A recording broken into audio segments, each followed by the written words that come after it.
So just before I start, I'd like to thank Father Thomas and Father Marius and the whole team of the Thomistic Institute in Rome for their invitation and for organizing these workshops so well. I am, of course, very honored to be here speaking, especially after having benefited much from the Thomistic Institute in the past, especially when I was a graduate student in the United States. So, imagine that you were a Renaissance astronomer in 1543, reading the De Revolutionibus Orbium Celestium, a new book of astronomy that had just come out by Nicolaus Copernicus. When opening the cover, the first thing that you would encounter would be a preamble regarding the overall argument of the book. This introduction was not signed, and so you, as the reader, would probably think that it was written by the book's author, Copernicus himself. This preamble claimed that this book did not concern the truth about the universe. Instead, the book was only about a new and powerful mathematical model that placed the sun at the center of the universe, while the Earth and all the other planets rotated around it. This heliocentric model was significantly different from the geocentric model developed by Ptolemy in the 1st century AD. But, as the preamble said, quote, "This model need not be true nor even probable. On the contrary, if it provides a calculus consistent with the observations, that alone is enough." For you, as a Renaissance astronomer, this would not sound strange. In fact, most astronomers since antiquity up to the Renaissance and beyond were not concerned with knowing the fabric of the cosmos, as natural philosophers were. Instead, Renaissance astronomers were concerned with describing the apparent motions of the planets and other objects in the sky. And this in itself was a demanding task. Astronomic models relied on precise observations and sophisticated mathematical operations, such as the use of orbits within orbits, known as epicycles. Sometimes these astronomical computations led to absurd results, such as predicting that the moon often moved too close to the Earth.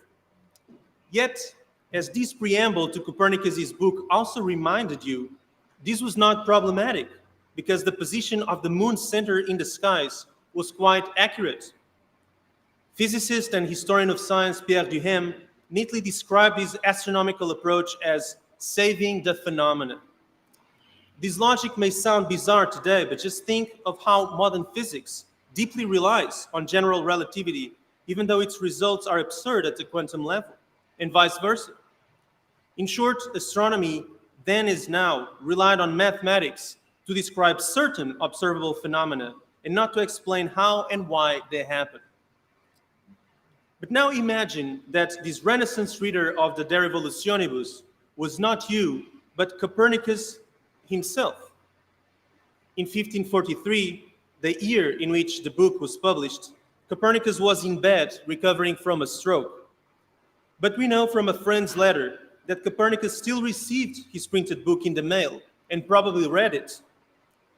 Historians do not know whether Copernicus died of horror after reading the book's preamble, but that is a possibility. Indeed, this preamble to the book was not written by Copernicus, but rather by a man who oversaw the final stages of the book's printing, named Andreas Osiander. Copernicus dying of horror was possible because, unlike most Renaissance astronomers, Copernicus did present his heliocentric model as a true description of the universe. Indeed, the book's first chapter is a realistic defense of heliocentrism. And we also know that Copernicus's closest disciple, a man named Georg Rheticus, was very angry when he read the spurious preamble because he crossed it with the big cross in his copies of the book, which can still be found in European libraries. But so far as history goes, the De Revolutionibus circulated with an unsigned preamble, and most of its Renaissance readers associated its authorship with Copernicus. More importantly, the book's first chapter dealt with heliocentric cosmology, but the other 95% was deadly technical, to borrow the words of Copernicus's expert Owen Gingrich. That is, the De Revolutionibus was written to be read by astronomers, and good mathematicians, just like Copernicus himself said in the book. And astronomers did use it for its computational powers. Indeed, annotations in the extant copies of Copernicus's first editions confirm this, because the majority of annotated pages are those with the astronomical models, and not the narrative ones. Copernicus's model was even used by the commission that reformed the calendar that we have today, namely the Gregorian calendar. But there is no evidence that any of these astronomers who read and mastered who mastered his work, ever considered that the sun may really be at the center of the universe. Since astronomers were but a small percentage of readers in the Renaissance, and not all of them read Copernicus, historians have called the De Revolutionibus the book nobody read. There is evidence of a Dominican friar called Giovanni Maria Tolosani, who, because of his interest in the astronomical reform of the calendar, read Copernicus's book when it came out. Unlike most readers of Copernicus, Tolosani dismissed the mathematical computations and focused only on the first chapters. In a manuscript suggestively titled On the Immovable Supreme Heaven and the Smallest Stable Earth, Tolosani acknowledged that Copernicus was advancing a real heliocentric cosmology and added that it contradicted ideas accepted by everyone over a very long time, namely those of Aristotle and Ptolemy and many other scholars. He also said that Copernicus was, quote, unfamiliar with sacred scripture since he contradicts some of its principles. Tolosani granted that Copernicus could have used more powerful and incontrovertible demonstrations to make his case, but he did not, in Tolosani's understanding at least. Regardless, Tolosani's work remained in a manuscript format, which can still be read at the Biblioteca Nazionale Centrale in Florence, and it was never published until the 20th century. Therefore, the impact of Copernicanism in philosophy and theology, especially in the Catholic world, was negligible for more than half a century. Why then did the Roman Inquisition condemn Galileo as vehemently suspected of heresy for holding ideas that were, quote, explicitly contrary to sacred scripture? The answer lies in the fact that the more powerful demonstrations that Tolosano had asked for did emerge in the following decades. These astronomical observations presented serious challenges for Aristotelian physics. They did not necessarily imply that heliocentrism was true, but they incontrovertibly denied the Ptolemaic model. In the rest of this talk, I will describe how philosophical resistance to Copernicanism, and especially to Galileo, transformed a minor theological problem into the Roman Inquisition's censorship of Copernicanism. Then I will conclude with the question of whether heliocentrism was forbidden in the early modern Catholic world and what that meant for the history of science more generally.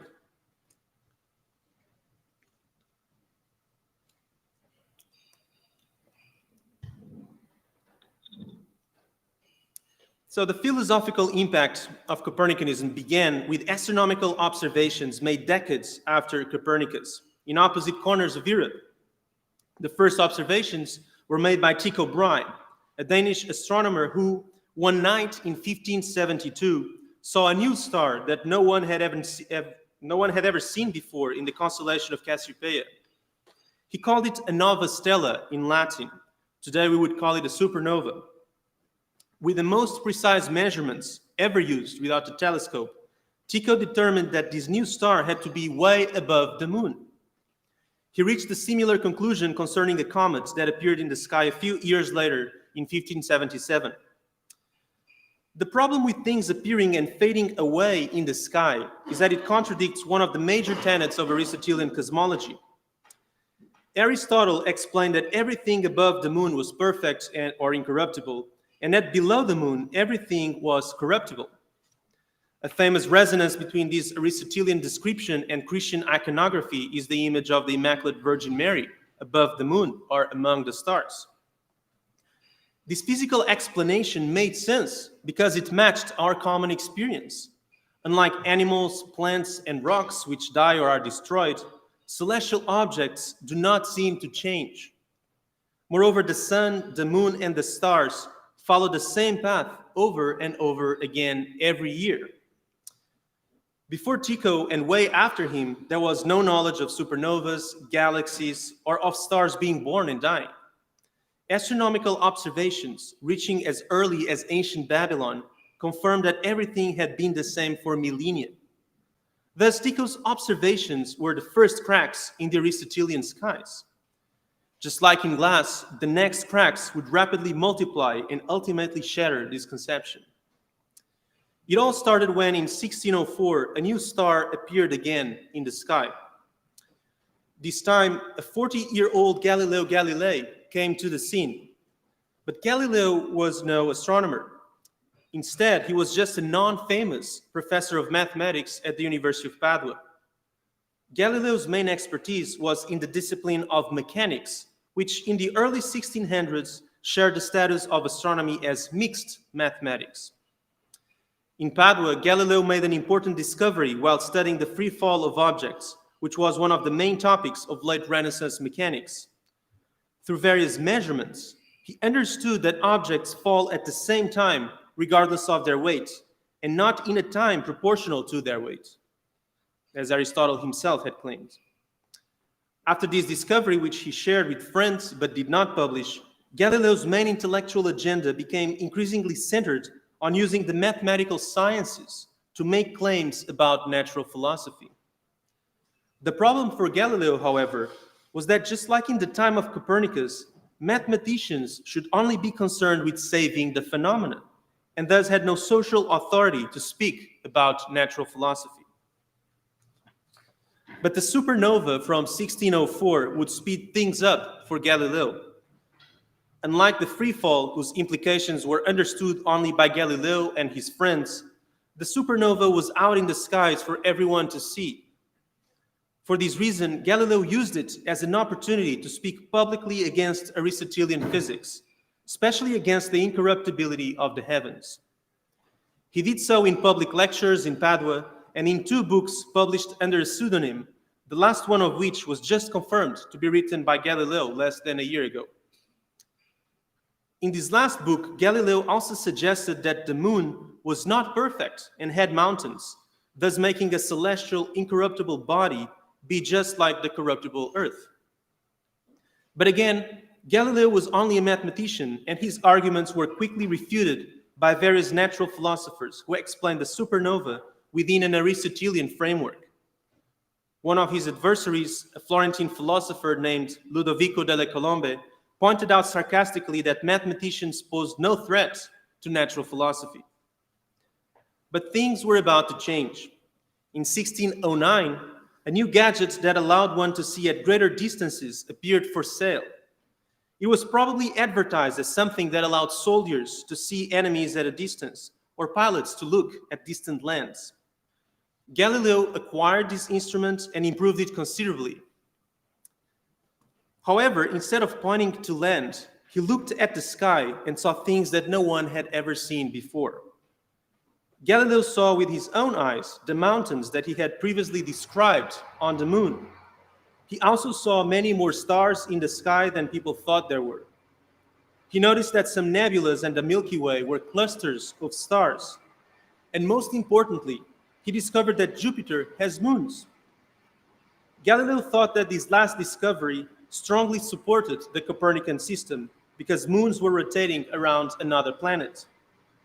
And since his years in Padua, Galileo had been flirting with the heliocentric model because if it was true, it would be a much more efficacious way to confirm the flaws of the Aristotelian system. Galileo published his observations as fast as he could in a book released in March 1610, entitled Sidereus Nuncius, or Starry Messenger. In a masterly strategic move, Galileo dedicated it to the Grand Duke of Tuscany, Cosimo II de' Medici. He named the moons of Jupiter the Medicean stars, associating the glory of the Medici family with Jupiter's moons. As a result, the Medici offered Galileo a job as the Grand Duke's chief mathematician and natural philosopher in Florence. This was an extraordinary position because Galileo did not have to do any teaching, only research, which is the dream of many scientists today. And he earned much more money than a university professor. More importantly, Galileo was raised to the status of a natural philosopher, and thus could now speak at the same intellectual and social level as natural philosophers. Therefore, Galileo did not waste time. He packed his stuff, moved from Padua to Florence, and became something like a star at court. As the Grand Duke's natural philosopher, he attended intellectual debates held after dinner in Italian villas and often won them. And many of the topics he discussed were not astronomical, but rather on the motion of heavy objects, hydrostatics, and other themes that Galileo mastered and which challenged Aristotelian physics.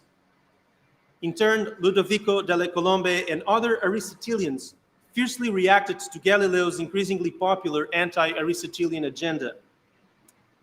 Unable to beat him in science, they turned to theology.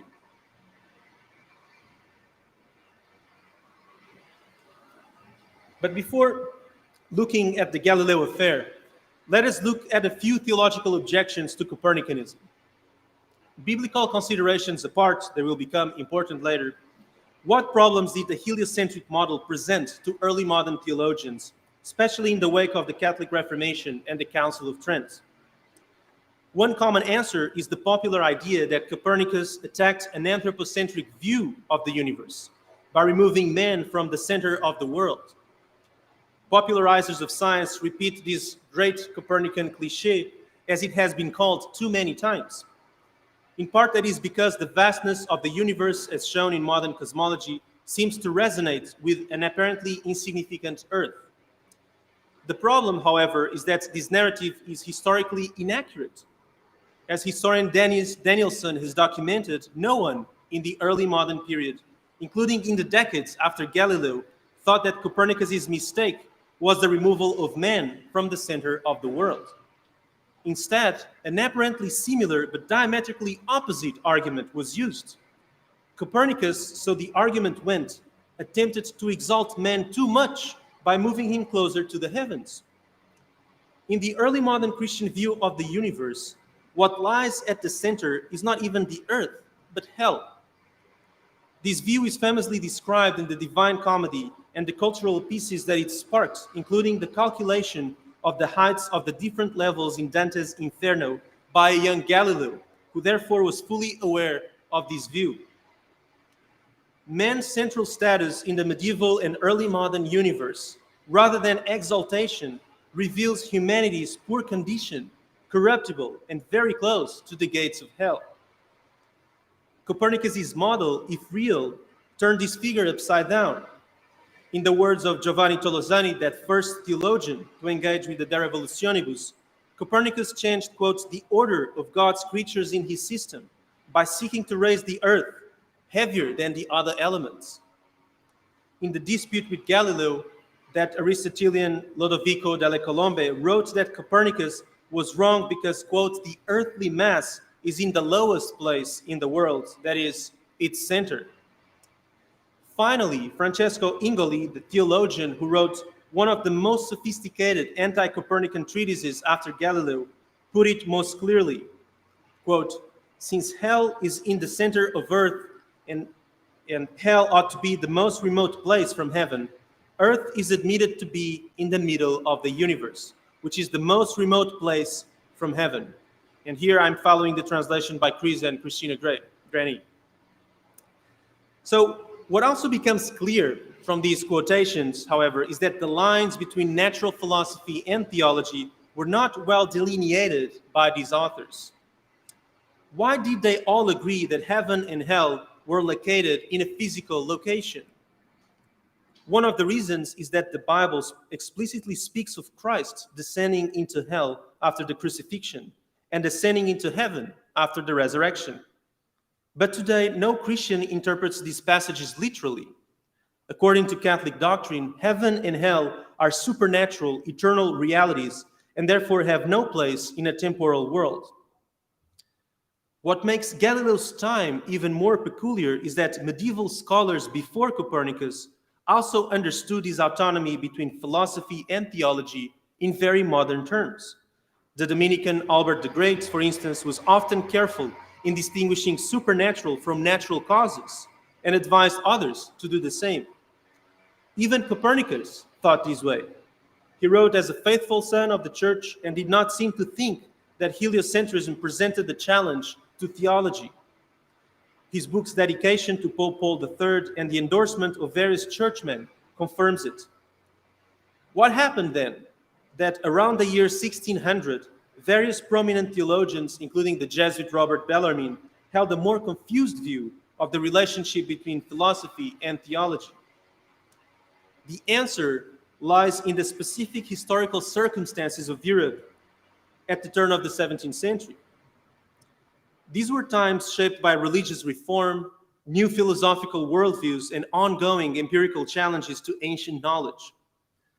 At the center of religious reform, Protestants and Catholics alike developed a much greater attachment to the Bible. The Bible was seen as a source of infallible knowledge, spiritual nourishment, and, sadly, much disagreement. As a result of the humanist revival of ancient philosophies, these times also saw a flourishing of philosophies that were alternative to medieval Aristotelianism. The atomistic worldview of Epicurus and the Neoplatonist symbolic understanding of nature were two of them. Moreover, empirical knowledge coming from the Iberian empires was breaking new frontiers in geography and natural history, with implications that reached for the first time a global scale. Therefore, by 1600, many scholars were aware that ancient knowledge had to be thoroughly revised. The way to go about it, however, was the source of much debate. Observations provided a good guide, but why not rely also on the Bible, with whose infallibility everybody agreed, including Galileo? Thus, through a more complicated process than I am allowing here, a renewed interest in the Bible led to the rise of biblical cosmologies. These cosmologies appeared on both sides of the religious and scientific spectrums. Protestants and Catholics alike developed them, as well as geocentric and heliocentric philosophers. Just think of Giordano Bruno, Johannes Kepler, and Tommaso Campanella, who are all heliocentric scholars and all adopted these biblical cosmologies from a heliocentric perspective. So all these aspects, alongside a stricter policing of biblical interpretations after the Council of Trent, played an important role in Galileo's crusade against Aristotelian cosmology. Indeed, from the very start, the philosophical arguments of his foes were often accompanied by references to sacred scripture. For this reason, Galileo, who was also a son of his time, decided to use biblical arguments in his writings as well. But Galileo wanted to use them not to support Copernicanism, but rather the corruptibility of the heavens. That is, his heart was more in fighting against Aristotelian physics than anything else. Galileo decided to insert his biblical arguments in a book with his new observations of spots in the sun, which he used as additional confirmation for heliocentrism. The book is known in English as Letters on Sunspots, but its original Italian title, Storia e dimostrazione intorno alle macchie solari, is more telling. By describing sunspots as stains in the sun, Galileo literally placed stains in the immaculate heavens of Aristotle. Indeed, to make his point clearer, Galileo decided to open this book with a quote from Matthew 11:12, which says, quote, "The kingdom of heaven has suffered violence, and the violent have carried it off by force." However, his friends in Rome asked Galileo to remove this passage and all other references to the Bible and divine inspiration. They had learned that the Inquisition, which was also in charge of approving the printing of books in Rome, would not approve the book otherwise. Galileo agreed, but left his explicit endorsement of Copernicanism untouched. Therefore, this book was published in 1613 with the permission of Roman censorship. The problem, it seems, was not in Copernicanism, because the book was published advocating for Copernicanism, but interpreting the Bible. Regardless of this particular decision, biblical arguments continued to be played out in the background. In Florence, the Dominican friar Raffaello delle Colombe, brother of that other Lodovico, and other Dominicans launched a serious theological attack against Galileo, even from the pulpit. And I must say, also in light of being at the Angelicum today, that the Superior General of the Dominican Order stepped up and apologized to Galileo for some of these attacks. Even more interesting, we know of a Dominican friar defending the heliocentric model in a public disputation at the Jesuit Roman College in September 1612, but that's all we know, I think. So in light of these theological attacks, Galileo armed up for the fight and also developed his biblical argumentation in favor of Copernicus. In a letter that Galileo wrote to his student and Benedictine mathematician Benedetto Castelli, he endorsed the Copernican model as fully compatible with Scripture. In a more famous version of this letter, known as the Letter to the Grand Duchess, Galileo laid out a strong case for the autonomy between theology and natural philosophy.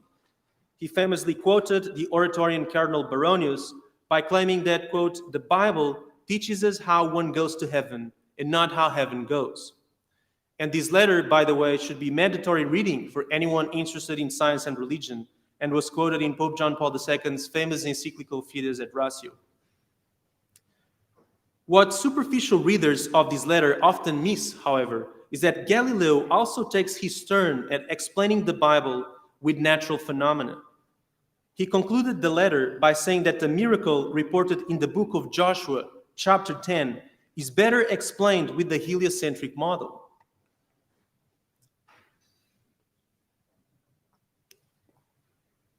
In this passage, which geocentric philosophers often quoted in favor of the motion of the sun, Joshua performs the miracle of stopping the sun when it was right in the middle of heaven in order to have more daylight and thus win an important battle. But according to Galileo's letter, stopping the sun in the Ptolemaic system meant that the sun stopped in his annual course, the ecliptic, which did not make the day increase in time. In addition, if the sun was in the middle of the sky, which only happens at noon, why did Joshua want to prolong the day if there were still many hours left? From Galileo's perspective, Ptolemy could not answer these questions, but Copernicus could.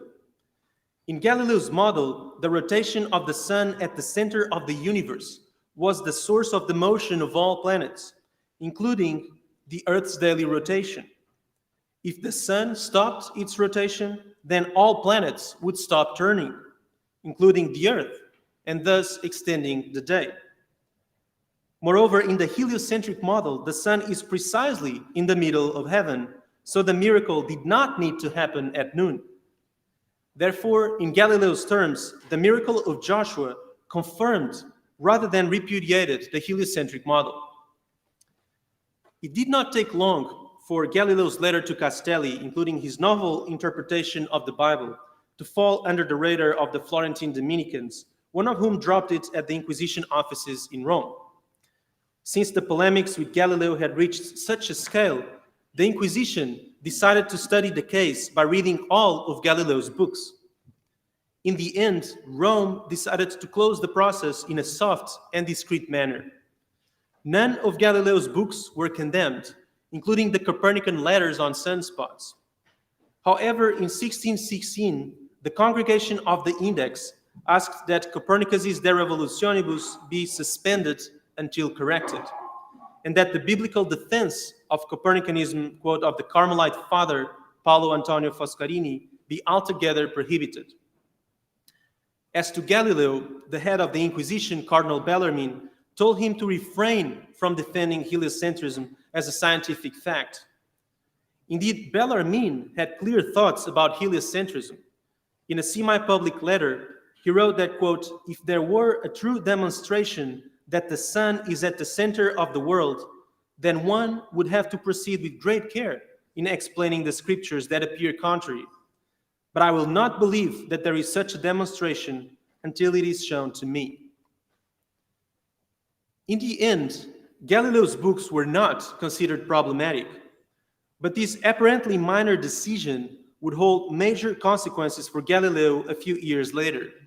In 1633, so almost 15 years later, Galileo was finally condemned as vehemently suspected of heresy because of the publication of his Copernican dialogue concerning the two chief world systems. The story of why Galileo wrote it and of how the Inquisition reacted is a highly complex story involving almost everything but science. But the legal basis for the condemnation was the 1616 warning to Galileo not to teach Copernicanism. Because of his disobedience to the 1616 decision, Galileo was placed under house arrest in his Florentine villa in Arcetri, where, by the way, he wrote the dialogue or the Discorsi on the two new sciences, which is his real contribution to physics, which is still taught in classic physics. But what about Copernicanism? Was it a forbidden idea or not?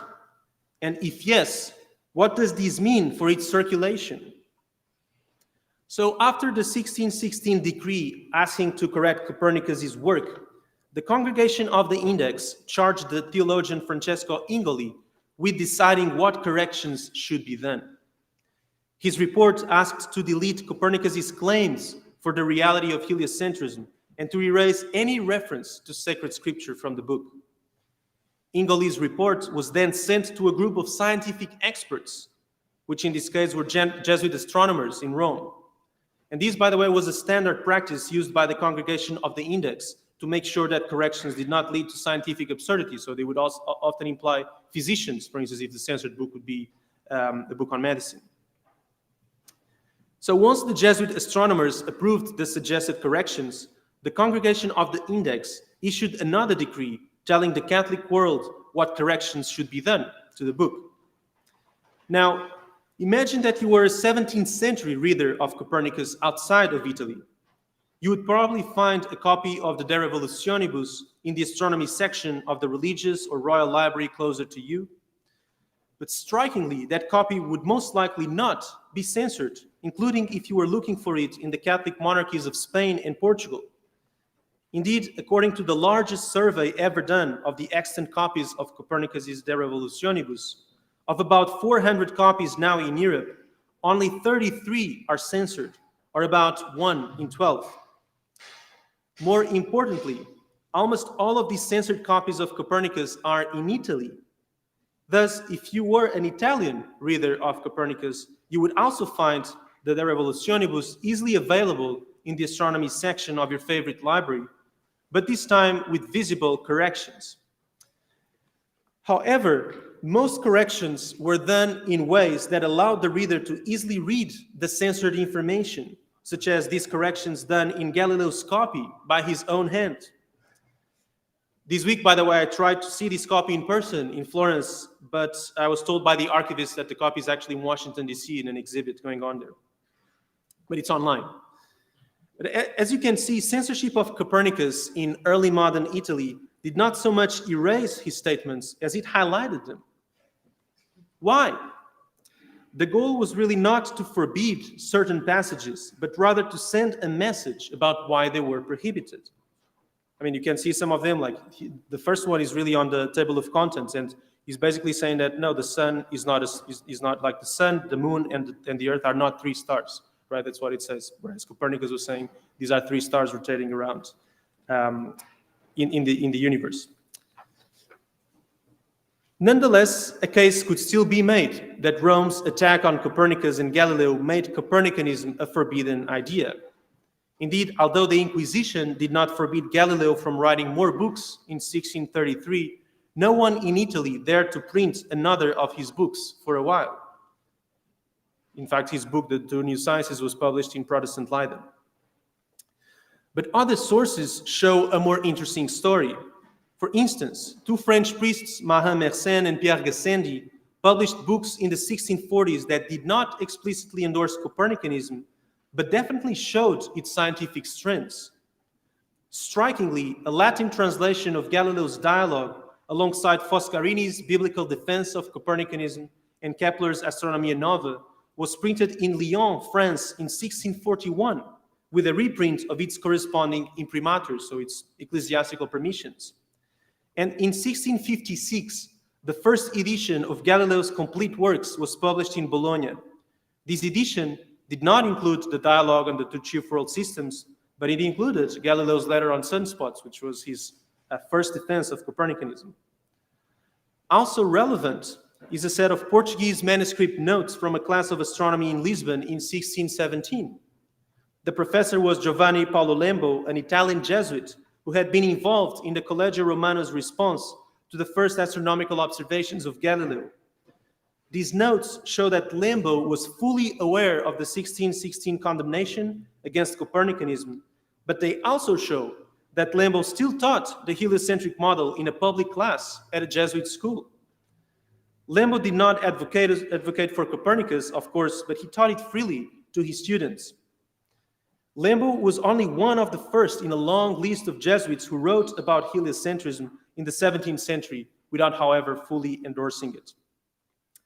Finally, although some popularizations of Newtonian physics were forbidden by the Index a couple decades later, such as the ones, for instance, written by Voltaire, Newton's works themselves were never forbidden. And Newton was, of course, one of the main catalysts of Copernicanism in the history of science. Interestingly, one of the earliest commentaries on Newton's Principia, although printed in Protestant Geneva, was made by two minim monks working in Rome under the patronage of Pope Benedict XIV. And this case has also allowed historians to claim that the dissemination of Newtonianism in Italy was largely a Catholic effort.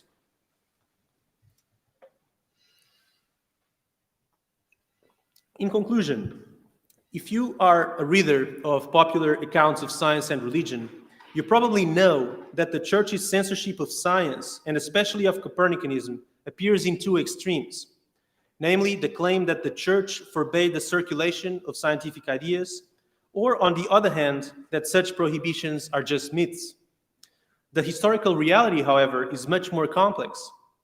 As we saw, Copernicanism did not raise serious theological or philosophical problems until Galileo came into the scene. And the Galileo affair itself was highly influenced by its historical circumstances, such as the rise of biblical cosmologies and biblical authority after Trent. Yes, in the Galileo affair, Roman authorities intervened, censored Copernicanism, and associated it with the forbidden idea. But censoring Copernicus meant something different from erasing it from the map. Astronomers and scholars across Europe still had full access to it, even if through a censored copy.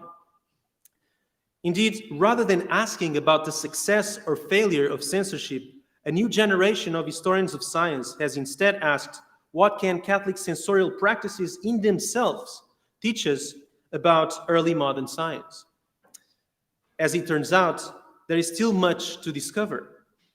Recently, a new book argued that the Catholic Church's mechanisms to censor and correct certain ideas had a key role in shaping the European discourse on the usefulness of science, more often associated with Francis Bacon and Protestant England. And the claim is that the Church selectively passed certain ideas because they were seen as useful knowledge. Other works have argued that the Catholic Church's belief and at the same time rejection of magic and astrology was central to removing such practices from the scientific environment. In short, modern history of science challenges the description of the past as a battle between heroes and villains. But precisely because of that, it is much more interesting than we tend to think. Thank you very much.